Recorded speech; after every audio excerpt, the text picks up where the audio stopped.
৯ গোলের মহানাটকীয় ম্যাচে শেষ হাসি বার্সার, লিভারপুলের সাথে ৭। ফুটবল নিয়ে রোমাঞ্চকর সিনেমা বানাতে বললে হলিউডের খ্যাতিমান কোনো পরিচালকও নিশ্চয় এমন স্কোরলাইন কল্পনা করতেন না। লিসবনের এস্তাদিও দা লুজে যা ঘটে গেল, তা যে অনেকের কাছে অবিশ্বাস্য, অভাবনীয় মনে হতে পারে। গ্রিসের স্ট্রাইকার ভাঙ্গেলিস পাবলিদিসের হ্যাটট্রিকে প্রথমার্ধেই ৩-১ গোলে এগিয়ে গিয়েছিল বেনফিকা। মনে হচ্ছিল গ্রিক রূপকথায় বার্সেলোনার বিপক্ষে স্মরণীয় এক জয়ই পেতে যাচ্ছে পর্তুগিজ ক্লাবটি, কিন্তু দ্বিতীয়ার্ধে ঘুরে দাঁড়ানোর অদম্য গল্প লিখল বার্সা। মহানাটকীয় ম্যাচটা তারা জিতে নিল ৫-৪ ব্যবধানে। এমন স্কোর লাইন চ্যাম্পিয়ন্স লিগ ইতিহাসে প্রথম। এ জয়ে সরাসরি শেষ ১৬তে খেলাও নিশ্চিত হল হান্সি ফ্লিকের দলের।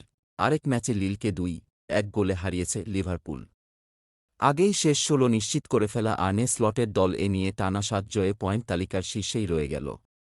এবারে চ্যাম্পিয়ন্স লিগে এখন পর্যন্ত একমাত্র অপরাজিত দলও তারা। লিসবনে বহু বাগ বদলের ম্যাচে বার্সেলোনার জয়ের নায়ক রাফিনিয়া। প্রবল বর্ষণের রাতে ব্রাজিলিয়ান এই উইঙ্গার জয়সূচক গোলটি করেছেন যোগ করা সময়ের ৬ষ্ঠ মিনিটে, রেফারি শেষ বাঁশি বাজানোর ঠিক আগ মুহূর্তে।